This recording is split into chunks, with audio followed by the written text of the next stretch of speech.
We don't often back up with guests. We have a few times people of interest, and for whatever reason we've spoken to some medical people 2 or 3 times, and other people of interest. But we've spoken to this man before, and I wanted to get him in today because he's an acquaintance of mine. He's a friend of mine. I'm not an associate of his, but I get on well with him, and I saw some headlines in the paper. Not that I read the papers too much, and I was intrigued by a statement which leapt out at me, and I thought, I'm sure this man didn't mean how this headline came out, but let's not presuppose that I know what the headline meant. It was a provocative, salacious headline. I can't believe he would have said it knowing he was being recorded or taken in that way. So that's a very clumsy preamble into welcoming to You Cannot Be Serious. He needs no introduction, but of course I'll introduce him to him. He heads up arbitration and mediation services. That's the name of his company. He's looking at me as though that's not the name of his company. Arbitration and Mediation. That's correct. Services. And he's Michael Gatto. Now, Mick, this is the second time we've spoken on You Cannot Be Serious, so welcome to us. Thanks, Sam. Firstly, I'd like to wish you a happy birthday. It's your birthday today.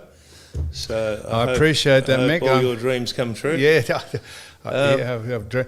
So I was alerted to someone. I read a lot of stuff on the internet and X and WhatsApp and all that, and there's a lot of chatter goes on about everything that's going on in the world, and a headline leapt out at me about an arbitration matter that you're involved in, and it said, "We can cause you grief." And I thought, my God, people would read that and they would immediately jump to the conclusion that you're going to go around there with AK-41s and beat people into a pulp, and I'm sure that's not what that meant. Could you explain why you made that statement and what was it about, Mick?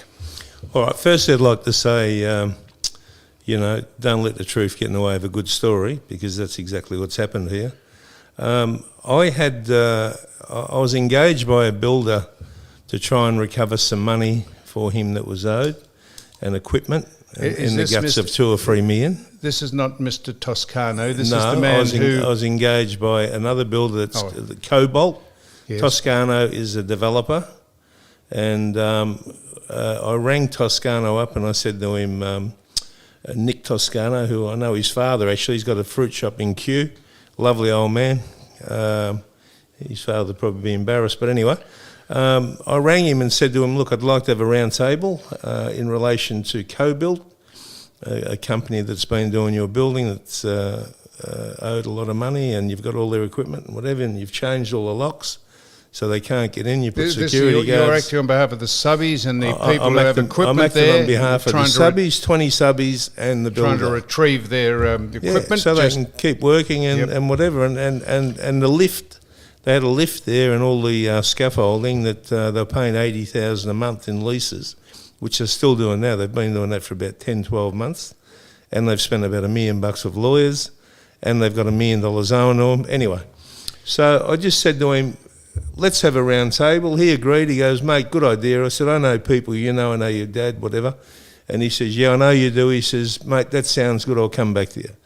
Anyway, he come back to me and this is Mr. Toscano's son.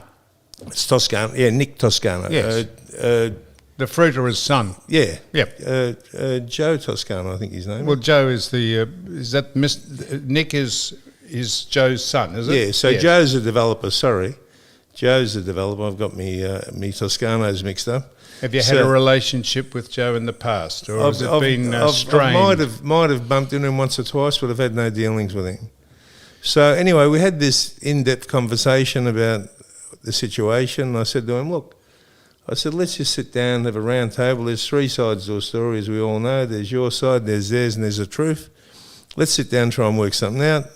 And he was agreeing to go down that track, and I said, mate, otherwise you're going to get a lot of grief from the unions because you owe all these people money, and if you try and get another builder to come and complete the job, they're not going to let them do it because until this is settled, and that's the way the union operate. They're very passionate about doing that with their members and people in the industry that are owed money by developers.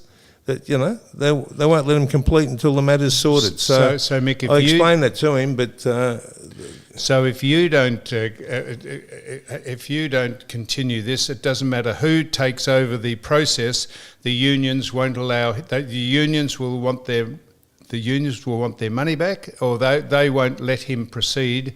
Whether you're involved or not, is that whichever union? That's normally the consensus with the union. They look after their members. They've got nearly 40,000 members, and this sort of thing happens every day, and they frown upon it. They'll make sure the subbies and the people are paid. Yeah, they frown upon it. I mean, it's Christmas, everyone's doing it tough, and you can imagine these poor subbies and all that, how tough they're probably doing it now. So people will be wondering why I'm doing this with you, and I'm not an apology for you or what goes on in your industry. I have no idea about it, but I've got a feeling that you were rounded up, just from the limited reading I've done, rounded up by some reputable journalists or journalists that have won awards and things and work for in various stages, The Age and the ABC, and they've given out their side, of course. They'll give out their side of it, but I'm not sure that we've heard your side of it, Mick, and I'm just wondering why other media organisations wouldn't say, is this vaguely right, what these people are saying, and would you like to have a comment, and could we record you saying it, and maybe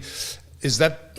That's basically why I asked you to come in here, because I, as you say, there's always two sides to a story, and I'm not an apologist for you or anything you do. I'm just interested to know why there wouldn't be two sides to this. Seems a bit weighted in favour of the quid pro quo of the people who are acting on behalf of the bloke who's gone. Well, he's gone to liquidation, has he, Mr. No, Toscano? He hasn't gone to liquidation yet. He hasn't. But he's got a $14 company that he could go into liquidation and everyone would get nothing. They've been pursuing it legally, and their lawyers have told them to stop the legal pursuing, because even if they win, they'll lose, because he's got a $14 company. It's a shelf company. It's worth nothing. Is that a limited liability company, an LLC, is it? Yeah, or whatever? So he's obviously set out to do this from the start. And he's a journalist for The Age himself. This is Mr. Mackenzie, is it? No, this is Mr. Toscano. He's a journalist at The Sun, at The Age, sorry. If you look at his LinkedIn, it comes up that he does all this stuff with The Age. He's a reporter there. His son's a reporter there, and his wife is a reporter there. His wife's a senior crime reporter, Tammy Mills. And I've had several calls from senior journalists from The Age asking me about this matter. And I've explained to them, look, all I want to do is get the bloke to a round table and try and sort it out. And they said, we'll help you do that. We'll try and get him to do that. But all along, they're all recording me and want me to trip up and say something silly or whatever and get arrested. He did go to the police, and the police said, we've got no interest. He went to the police saying that, I've rang him up, asked him to come to a meeting and whatever. Didn't threaten him, Mick, or anything? Never threatened him. My partner, John Curry, went there and left his business card there with the security at the front of the joint. He said, look, we want to get our equipment out for the builder, whatever, left his card there and never said a thing wrong. And the statement, "we could cause you grief," was not an intimidatory, inflammatory statement not at all. To frighten the living suitcase out of it. It was just purely to explain to him that whatever he does in the future with the building there, it's not going to get finished until these matters are sorted, because, like I said, the union frown upon all that sort of stuff. So I take it, Mick, that we could, so we'll be careful, I'll be careful what I say, but you think there's a degree of bias in the reporting, that there's one side has been reported quite extensively because Mr. Toscano, who writes for The Age, and the people who have sort of rounded you and your company up, Mr.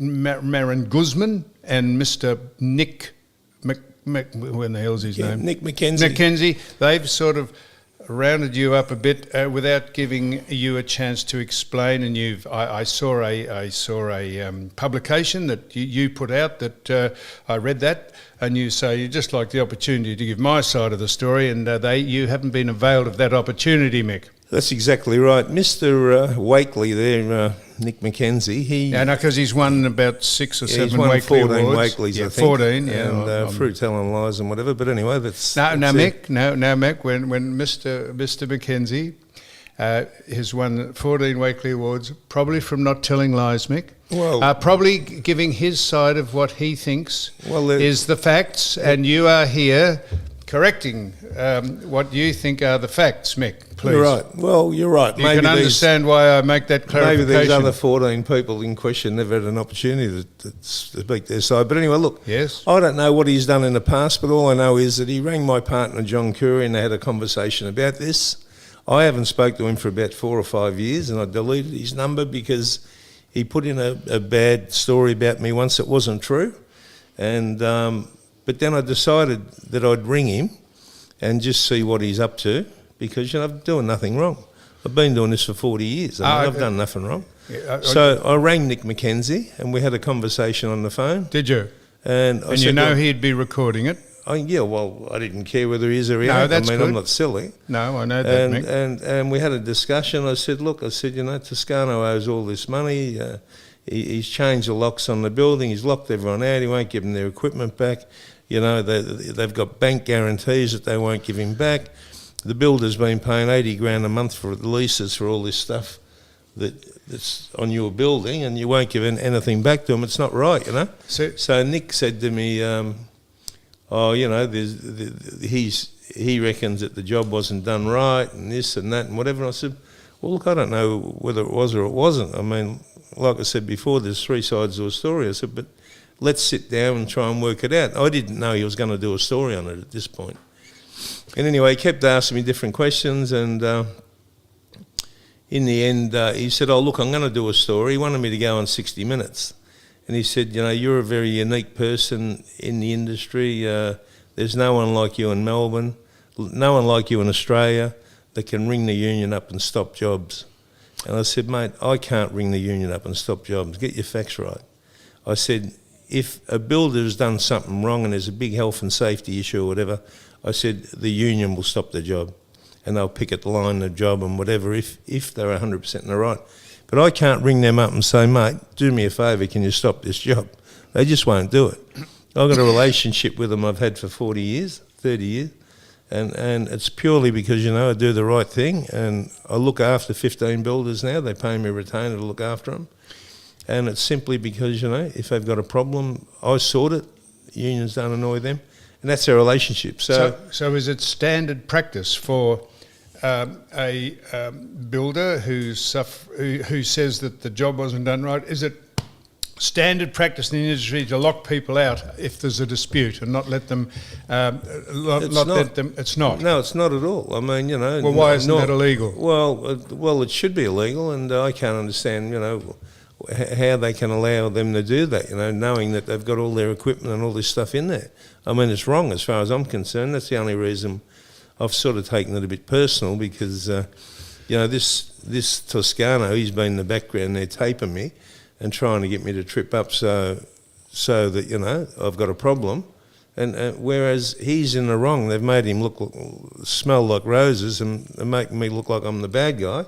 When in fact I'm not the bad guy here. I'm trying to do the right thing by these subbies and builders and all that are going to have a very tough time over Christmas. So I know you've been in the business for a quarter of a century, and you've been in 2 royal commissions. My research shows that you've been in 2 royal commissions and been in secret hearings. You've never been charged with anything, and your vocation and your charter is to settle disputes. 100%. I'm not trying to say I'm a saint, but no. That's well done, Mick. The proof's in the pudding. Yes. So if Mr. McKenzie and did we say who Mr. Guzman is? Did you say he was? I haven't. I've had no dealings with him. I only dealt with McKenzie and Toscano. I'd never spoke to Guzman, whatever his name is. Well, what's he? He was the co-author of the. I don't know how he jumped on a bandwagon. I don't know. So if Mr. McKenzie or Mr. Guzman was sitting here next to you, how would this how would this area of détente proceed? Would there be an amicable discussion, or would he say, Mick, you're speaking shit, mate, you know exactly how this works? And 100% it'd be amicable, and we'd try and resolve it. And like I told this builder, Toscano, I said, if you don't come and sit down at the table with me and try and resolve it, I'll walk away, and whatever happens, happens. And I never meant that as a threat, I just meant that the union's not going to allow him to finish his job. So there was was there a whistleblower involved in this, or have I got the wrong case here? No, there's no whistleblower. There's a developer that's give this building job to a builder, Cobalt, to do the building, and then over COVID, for whatever reason, because they lost money or whatever, they couldn't finish it, whatever the reason being, then they lost. They tried to ring each other and they wouldn't take their calls. Cobalt was ringing the developer, they wouldn't take their call. Their lawyers were ringing them, trying to get them to talk to the lawyers. The lawyers wouldn't even respond. So once I got involved, the lawyers all of a sudden got in touch with Cobalt's lawyers and said, if Gatto walks away, we'll resolve it. So all of a sudden now they want to talk because I'm involved. So I've walked away from it. Why would they say if Gatto walks away they would resolve it? Because they're worried about my union connections and maybe I can cause them grief that way, which I probably could because they've done the cause right them thing. Grief in as much as Mick? Yeah, not getting people to go and finish the job, whatever, until people are paid. So this is my conspiracy theory, this seems to have manifested itself just as the New Year and Christmas are coming on and trying to put pressure on that people don't want to be out of work or try and get it resolved so that people can get on with their lives over the New Year or Christmas, or is this just a coincidence, the piece of timing about all this? Oh, look, Christmas probably got a lot to do with it, because all the builders and all that are off for 3 or 4 weeks or 2 or 3 weeks or whatever, and, the developer's probably taken that on account, and he's probably figured, I'll lock the joint up and get rid of them and they'll go away and I'll get someone else to come and finish it and I'll save myself 2 or 3 million. Well, it doesn't work that way.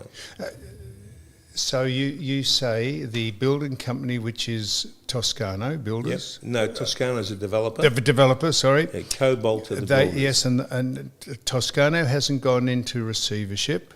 They have not just... Not as yet, but he certainly can if he wants to. He's got a shelf company worth nothing. So he is just shut up shop because he's not satisfied with the builder, what the builder's doing, seeing as Toscano is the developer. Is that right? That's 100%. But I think he's not happy because he doesn't want to pay him all this money to sell him. So it's a catch-22 a bit. Yeah. So isn't it legally? Is there any creditors involved here yet? Not yet. It hasn't got that far. If you go into liquidation, then a liquidator comes in and they have a meeting with the creditors. Liquidator hasn't been appointed as yet, and I'm not sure when that'll happen. But there's still legal stuff going on in the background. Like I said, I've walked away from it now.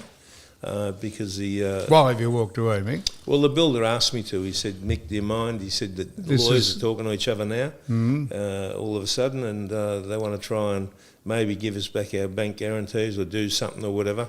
And I said, look, I'm happy to walk away. I just tried to resolve the issue, So, we agreed on that. So as I understand it, I read these things. So you haven't told me any of this, but as I understand it, you've had several approaches by news and media organisations to speak to you about it, and I think you've acquiesced and said, I'll do that, but they've got a bit jumpy and don't want to put any of your statements or film or interviews to air. Is that vaguely right or not? I find it absolutely incredible, Sam.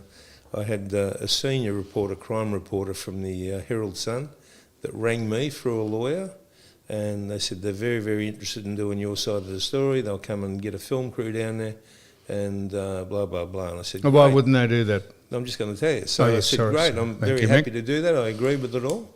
An hour later, he rang back and he said, look, I've put it to the editors and they don't want to do it. And I said, why? Because of Mr. Wakely. They were scared to go against him. There's Mr. McKenzie who's won this 15 right. Wakely Awards. Yeah. Walkley Awards, Yeah, I'm sorry. Walkley So Awards. you, So the anyway, Wakely, you say they're Walkley Awards. Very famous awards. Anyway, I said, no problem, I understand the way it works. I said, I'm not going to let it rest, I'm going to get my side out there. Then the next minute, this bloke rings me through a lawyer again, from the Daily Telegraph, and he said to me, we're very, very interested in doing the story. He said, I'm going to fly a crew down to Melbourne tomorrow. I said, I'm down the peninsula. He said, no problem, we'll come down there, and I'd love to do it. I says, great. An hour later, the same thing happened. He rang back and he said, oh, look, he said, spoke to the editors and they don't want to do it. They reckon it's a Melbourne news, and they're not interested, which is complete nonsense. So after this, another reporter, a lawyer rings me again, the same lawyer. He said, there's another reporter who's a senior reporter in the industrial side of things. He will do the story. So I ring him up and I said, look, I've already spoke to someone at the Herald Sun, a senior reporter. He put it to the editors, they knocked it on the head. He said, Mick, I'll get it done. I said, okay, beautiful, I'm very happy to get my side out there. Hour later, the same thing happened. Okay, so what is, this is me saying this, the media and news organisations probably don't want you to besmirch the credibility of their organisation by countering whatever has been said, and they're a bit fearful that people might think, well, what you've said is pretty reasonable, and it mightn't look well for the credibility of what we're writing in the paper. I don't know, Mick, but it seems ridiculous that if you're a news gathering organisation, you wouldn't want to try, no matter who you are, get two sides of the story. That, as I say, the only thing that drew my attention to this was, we can cause you grief, and I thought, oh no, surely that's not what that means. And I understand that you wouldn't be silly enough to say that in what people would think that means. Look, I think blind Freddie could sort of work it out that it's not true, and it's all nonsense. You know, even the last paragraph in that article that says that I said to him, print the truth, otherwise if I see you in the street I'm going to deal with you. Well, he didn't. Pardon me, Mick? In the last paragraph in the Age write-up and the Financial Review said that Nick McKenzie, he said that I said to him, print the truth, otherwise, if I bump into you in the street, I'm going to deal with you. Yeah, well, you kneecap him. But the conversation kept going. He said, what do you mean by that? You're threatening me. I says, no, I'm not threatening you. I'm just telling you if I see you in the street, I'm going to spit at you. And he said, oh, okay. And that was it. But he didn't print that part. No, that's extravagant language, Mick. That's kneecapping or spitting at someone, that's still assault, Mick. Well, I don't care. If he's gonna make me look like a liar and do all this stuff to sort of make me look bad when it's not true, well, of course I'm going to spit at him for saying. Figuratively, you're going to spit at him. You wouldn't expectorate and put phlegm onto his face. I probably wouldn't. But you wouldn't do that. It was just a figure of speech, but just saying, I wouldn't be happy with it. I'm not going to do anything about it. But We're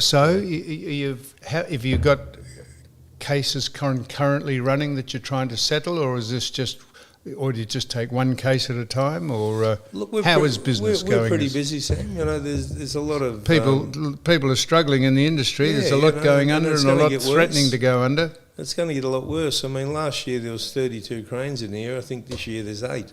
So that gives you an idea that if it wasn't for the government work that's going on with the tunnels and the North East Link and whatever, the country'd come to a standstill. It's just mind-boggling what's going on at the moment. So it's going to be pretty rough next year, I think, and I hope it's not. But by all accounts, it looks like it's going to be. Well, so you have been taken off this case by the builder. Exactly right. And did you get on well with the builder? Well, he's more of a friend of my partner's, John Curry. Yeah. I know him. Yeah. One of the directors, anyway. And he just said, mate, if you could please do us a favour. He said the lawyers are talking to each other. They're going to maybe give us out, like I said, their guarantees, bank guarantees or whatever. If I walk away, I said, mate, I'm happy to walk away. And how's that going? Has it been resolved, or is I've sort of let them be, and he'll keep me in the loop once things happen, I guess. Just a matter of interest, Mick. Why have you changed the CFMEU, Yep. double MEU, although they always leave the other M out? I notice it's got the indigenous. You used to be black and white flag, the CFMEU. Now it's the indigenous colours. What are we doing there? What have we changed that for? Just to placate our mate, our friends? I think they're just going with the flow. You know, What flow would that be? Well, the Aboriginal things seems to be the flavour of the month at the moment. Yeah, traditional builders, the Aboriginals. Yeah, well, what? Look, I'm not going to speak badly about the Aboriginals. I'm not speaking badly about them either. I've got a lot of dear friends who are Aboriginal. I love them. Mick, I'm not speaking badly about them at all. No, I know, but look, I don't answer to your question. I really don't know why they've done that. But I think that it just seems to be the way everything's going that way. But why is it? Well, it was their country. It was their country. We've taken it off them. You people like you have built the country to what it is. We haven't taken anything off anyone. It was we their are country. here and as they were one. here, and they were living in harmony, and they what did you say then? They weren't living in. They had everything they wanted, and it wasn't an issue of anything. And next minute we come along and that is absolute nonsense. Well, they haven't been living in harmony at all. They've done the same thing in America. No, but we're talking about Australia. With the blacks and all that. Look, I don't agree with people picking on the Aborigines. I'm not picking on the Aboriginals. I know you're not picking, but I'm just saying I support them. I know they've got their faults. I know, like we all have. There's good and bad everywhere. We support them because we're Australians. That's like this. It's divisive to actually have one set of rules and one set of people fighting. We are Australians, and you say they were getting on well. They weren't getting on well at all before settlement. Well, they were. They were not. They were all living in harmony. They were not. They had all their own cures of all the fruit and vegetable and stuff they had. And there was hundreds of different tribes fighting and bickering, and that's why they came. That's why. Well, anyhow, Mick, that's a part of life, unfortunately. But when you say you're for, we're for the people we're for everyone who lives in this country, but the welcome to country and all that. What do we do that for, Mick? Look, I don't know. It's probably a question you've got to ask Albanese. I mean, exactly. I don't know why $500 million worth of our money. I don't know why they do that. They should have given the Indigenous people $500 million to improve their life without going on with all that nonsense. You're probably right. Now, Mick, I've got off the subject here. Holy mackerel. So, as we stand here, is it likely that the developer, what are they developing, incidentally? It's a big, I don't know, 15, 20-storey building, whatever it is, 10-storey building. In Wellington Street, Collingwood. Oh, yes. Yeah, but it's all boarded up now. It's all boarded up. The whole joint's locked. And there's nothing happening there. There's security guard walking around.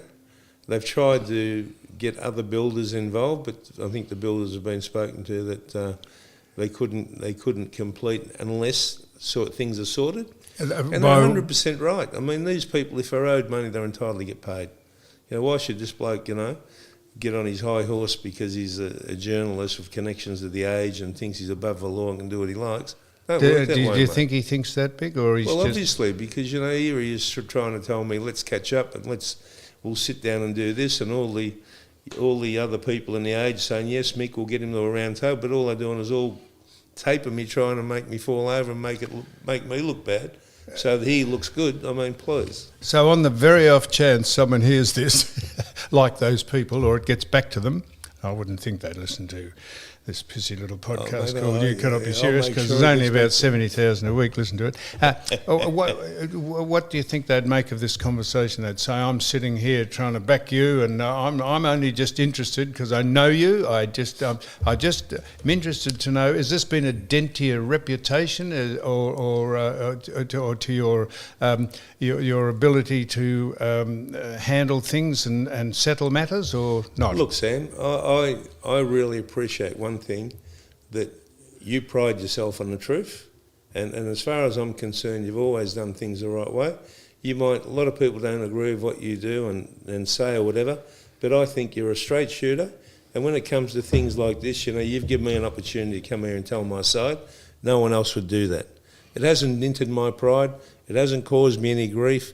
It hasn't stopped me from getting any work. It hadn't affected me at all in any way, only that they've told a heap of lies. And that's what I get dirty on. You know, tell the truth. I've got no issue with the truth. You know, if anyone's got a problem with me, it's the truth, mate, I'll bow my head. But if you're going to tell a lie, mate, you know, I get dirty. Has anyone ever intimidated you, Mick, or threatened you that you've thought, oh, my word, I better be careful of what's going on here? Or are you pretty, I was going to say bulletproof, that's I'm a bad not bulletproof, Sam, I'm not bulletproof. I'm a grandfather, you know, grandfather of 5 living there in the peninsula trying to mind my own business, do my own little thing. I'm not bulletproof, mate.